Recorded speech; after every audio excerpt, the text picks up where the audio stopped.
Hi, ಎಲ್ಲರಿಗೂ ನಮಸ್ಕಾರ. Welcome to my YouTube channel. Deepavali ಟೈಮಲ್ಲಿ ನಾವು ಊರಿಗೆ ಬಂದಿದ್ವಿ. ಊರಲ್ಲಿ ಸುತ್ತಮುತ್ತಲಿನ ಪ್ರಕೃತಿಯನ್ನು ವೀಕ್ಷಿಸುತ್ತಾ ಟೈಮ್ ಹೋಗುವುದೇ ಗೊತ್ತಾಗುವುದಿಲ್ಲ. ದಿನ ಮನೆಯಂಗಳಕ್ಕೆ ಬರುವ ಈ ನವಿಲನ್ನು ನೋಡುವುದೇ ಒಂಥರ ಖುಷಿ ಕೊಡುತ್ತದೆ. ಬೆಣ್ಣೆಯನ್ನು ತೊಳೆಯುವುದು ಬಿಸಿ ನೀರಿನಲ್ಲಿಯ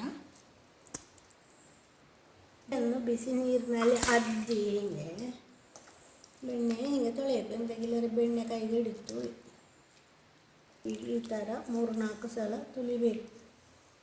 ಮಜ್ಜಿಗೆಯ ಅಂಶ ಎಲ್ಲ ಹೋಗಬೇಕಲ್ಲ ಬೆಣ್ಣೆಯಲ್ಲಿರುವುದು. ಹೌದದು. ನೀರು ತಿಳಿಯಾಗುವ ತನಕ ನಾವು 3-4 ಬಾರಿ ಆದರೂ ಈ ರೀತಿಯಾಗಿ ಚೆನ್ನಾಗಿ ತೊಳೆಯಬೇಕು ಬೆಣ್ಣೆಯನ್ನು. ನಂತರ ತುಪ್ಪವನ್ನು ಕಾಯಿಸುವಂಥದ್ದು, ಮತ್ತೊಮ್ಮೆ ನೀರು ಹಾಕಿ ತೊಳೆಯುವಂಥದ್ದು. ಅಮ್ಮ ಬೆಣ್ಣೆಯಿಂದ ತುಪ್ಪವನ್ನು ಮಾಡ್ತಾ ಇದ್ದರು. ಆ ವಿಧಾನವನ್ನು ನಾನು ಕಲಿತುಕೊಂಡೆ, ನಿಮ್ಮೊಂದಿಗೂ ಹಂಚಿಕೊಳ್ಳುತ್ತಾ ಇದ್ದೇನೆ. ಈ ರೀತಿಯಾಗಿ ನೀರಿನಲ್ಲಿ 2-3 ಬಾರಿ ಆದರೂ ನಾವು ಬೆಣ್ಣೆಯನ್ನು ಚೆನ್ನಾಗಿ ತೊಳೆಯಬೇಕು. ಅದರಲ್ಲಿರುವ ಮಜ್ಜಿಗೆ ಅಂಶ ಎಲ್ಲ ಹೋಗಬೇಕು.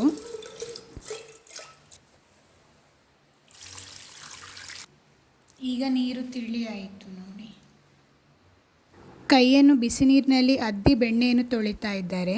ಇಲ್ಲವಾದರೆ ಬೆಣ್ಣೆ ಎಲ್ಲ ಕೈಗೆ ಅಂಟಿಕೊಳ್ಳುತ್ತದಲ್ವ, ಹಾಗಾಗಿ ಸ್ವಲ್ಪವೂ ನೀರಿನ ಅಂಶ ಇರಬಾರದು. ಎಲ್ಲ ನೀರನ್ನು ನಾವು ತೆಗಿಬೇಕು.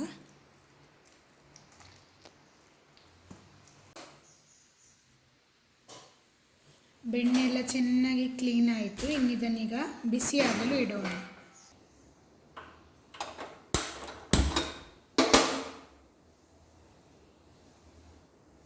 ಸಣ್ಣ ಉರಿಯಲ್ಲಿ ಗ್ಯಾಸಲ್ಲಿ ಬಿಸಿಯಾಗಲು ಇಟ್ಟಿದ್ದೇವೆ. ಬೆಣ್ಣೆ ಎಲ್ಲ ನೀರಾಗ್ತಾ ಉಂಟು. ನಾವು ಮನೆಯಲ್ಲೇ ಮಾಡುವಂತಹ ಬೆಣ್ಣೆ ಅಥವಾ ತುಪ್ಪದ ರುಚಿಯೇ ಬೇರೆ, ತುಂಬಾ ಚೆನ್ನಾಗಿರ್ತದೆ.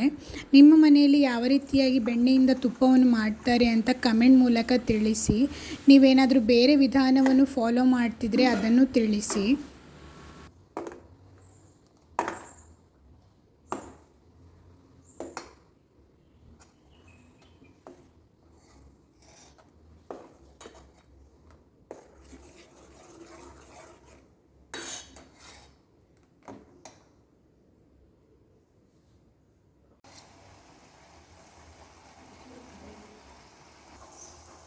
ಬೆಣ್ಣೆ ಎಲ್ಲ ಚೆನ್ನಾಗಿ ಕರಗಿ ಈಗ ಕುದೀತಾ ಉಂಟು. ಈಗ ನೀವಿಲ್ಲಿ ಸೌಂಡನ್ನು ಕೇಳ್ತಾ ಇದ್ದೀರಲ್ಲ, ಈ ಸೌಂಡೆಲ್ಲ ನಿಲ್ಲಬೇಕು. ಮತ್ತು ಕಲರ್ ಕೂಡ ಸ್ವಲ್ಪ ಚೇಂಜ್ ಆಗ್ತದೆ, ಆಗ ಇದು ಆಗಿದೆ ಅಂತ ಅರ್ಥ.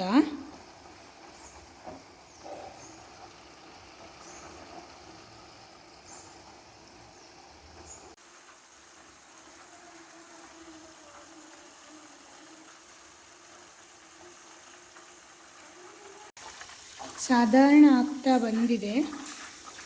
ಇನ್ನೊಂದು 5 ನಿಮಿಷ ಆಗಬೇಕಿದು.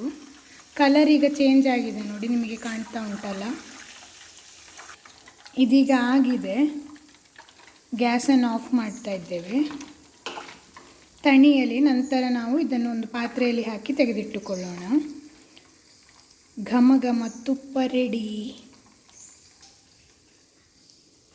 ತುಪ್ಪವನ್ನು ಈ ರೀತಿಯಾಗಿ ಸೋಸಿ ನಾವೊಂದು ಪಾತ್ರೆಯಲ್ಲಿ ಹಾಕಿ ಶೇಖರಿಸಿ ಇಡ್ತೇವೆ. ಘಮ್ ಅಂತ ಪರಿಮಳ ಬರ್ತಾ ಉಂಟು.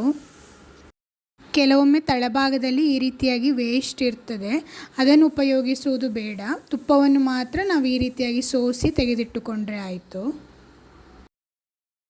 ನಿಮಗೆ ಈ ವಿಡಿಯೋ ಇಷ್ಟವಾಗಿದೆ ಅಂತ ನಾನು ಭಾವಿಸ್ತೇನೆ. ಇಷ್ಟವಾದಲ್ಲಿ ಒಂದು ಲೈಕ್ ಮಾಡಿ ಹಾಗೂ ನಿಮ್ಮ ಮಿತ್ರರೊಂದಿಗೆ ಶೇರ್ ಮಾಡಿ.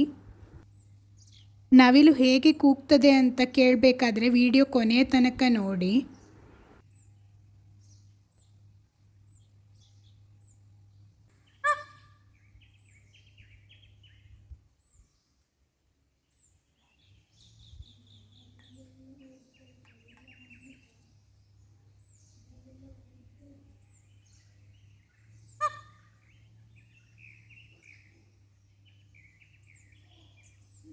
ಮುಂದಿನ ವಿಡಿಯೋದಲ್ಲಿ ಸಿಗೋಣ. ಧನ್ಯವಾದಗಳು.